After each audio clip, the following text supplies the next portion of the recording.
오늘은 피부과나 내과를 찾는 가장 흔한 원인 중 하나인 알레르기에 대해서 말씀을 드리려고 해요. 알레르기를 네이버에 검색하면 인체가 외부의 원인 물질에 대하여 과장된 면역 반응을 보여서 오히려 인체에 해로운 영향을 미치게 되는 것을 알레르기라고 하며, 이로 인하여 생기는 기관지 천식, 알레르기 비염, 아토피 피부염 등과 같은 병을 알레르기 질환이라고 합니다 라고 나와요. 무슨 말인지 애매하시죠? 좀 더 쉽게 설명을 드릴게요. 우리 몸에는 세균이나 바이러스 같은 나쁜 애들이 들어올 때 싸우는 아군들이 있어요. 바로 면역 물질들인데요. 우리 몸에서 적이 들어오면 아군을 많이 만들어내서 싸움에서 이기려고 하고, 적이 없으면 상비군처럼 조금만 유지하고 있어요. 당연히 적이 아닌 애들이 우리 몸에 들어와도 우리 몸은 평상시처럼 그냥 안정 상태로 유지를 하고 있죠. 근데 어떤 사람들의 면역 체계는 적이 아닌 애들을 적으로 인식하는 경우가 있어요. 꽃가루라든지 먼지라든지 꽃게라든지 땅콩이라든지 이런 애들이요. 적으로 인식하니까 우리 몸에서 열심히 아군을 만들어내서 싸움을 시작해요. 이게 바로 알레르기 체질이에요. 증상은 왜 발생할까요? 실제로도 싸움이나 전쟁이 일어나면 소란스럽고 주의가 어지럽혀지죠. 우리 몸에서도 아군과 적이 싸우면 당연히 마찬가지 일이 일어날 거예요. 싸움이 크면 클수록 피해도 많이 갈 거예요. 주위에 대한 피해가 바로 알레르기 증상이에요. 위치에 따라서 콧물이나 코막힘, 두드러기 등이 발생을 하죠. 특히 두드러기가 중요한데, 이 두드러기가 몸 바깥의 피부에 나면 보통 크게 문제는 안 되지만, 기도라고 하는 숨쉬는 통로에 발생을 하면 숨쉬는 통로가 좁아지게 되고, 그래서 숨을 못 쉬게 돼요. 또는 혈관 안에 발생을 하면 혈액순환이 문제가 돼서 혈압이 떨어지거나 심장이 잘 안 뛰거나 할 수가 있어요. 숨쉬는 통로에 발생하는 증상이 호흡곤란, 그리고 주로 숨쉬는 통로에 나타나는 질환이 기관지 천식이라고 생각하시면 돼요. 주로 코에 나타나는 질환이 알레르기 비염이고, 혈관에 나타나는 질환이 혈관 부종이나 아나필락시스라고 생각하시면 되고요. 알레르기 원인은 이제 아셨을 거고, 예방과 치료는 어떻게 하면 될까요?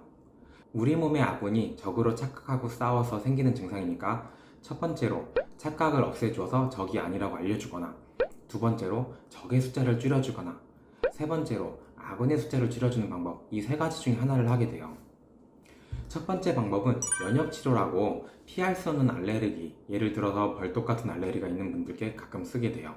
계속 원인 물질에 노출을 시켜서 이게 적이 아니라는 걸 우리 몸에서 받아들이도록 하는 방법이에요. 이 방법은 효과가 없는 알레르기도 많고 시간도 많이 걸리고 치료 과정도 힘들기 때문에 많이 사용하진 않아요. 두 번째 방법은 제일 많이 써주는 방법이에요. 알레르기 원인 물질을 피해주는 거죠. 땅콩이 원인이라면 땅콩을 안 먹고, 진먼지가 원인이라면 위생을 조금 더 청결히 하고요. 세 번째 방법이 사실 병원에서 많이 쓰는 방법이에요. 우리 몸의 아군, 그러니까 면역 물질들을 줄여주는 약을 쓰게 돼요. 바로 면역 억제제인데요. 제일 대표적인 약이 스테로이드가 있죠. 스테로이드를 쓰게 되면 대부분 증상은 좋아져요.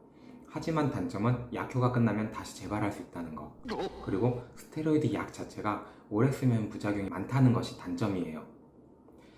또 하나, 알레르기를 치료하는 기간 동안에는 증상을 조절할 수 있을지 몰라도 약 효과가 끝나면 다시 증상은 생기게 돼요. 약으로 치료는 할 수 있지만 재발을 막을 수가 없다는 말이죠. 그래서 정확히 원인을 알고 피하는 방법이 가장 중요해요. 원인은 어떻게 찾을까요? 일단 증상이 생긴다면 정확히 어떤 일을 하거나 어떤 곳에 있을 때 증상이 심해지는지 잘 고민해 봐야 돼요. 집에 있을 때, 무언가를 먹을 때, 일을 하실 때, 잠을 주무실 때, 씻을 때 등등 어떤 경우에 잘 발생하는지 생각해 봐야 되죠. 아무리 생각해 봐도 정 모르겠다, 그러면 원인을 찾는 검사를 진행하게 돼요. 검사로는 피부 밑에 직접 알레르기 유발 물질을 바늘로 찔러 넣어서 하는 검사, 그리고 혈액 검사가 있어요.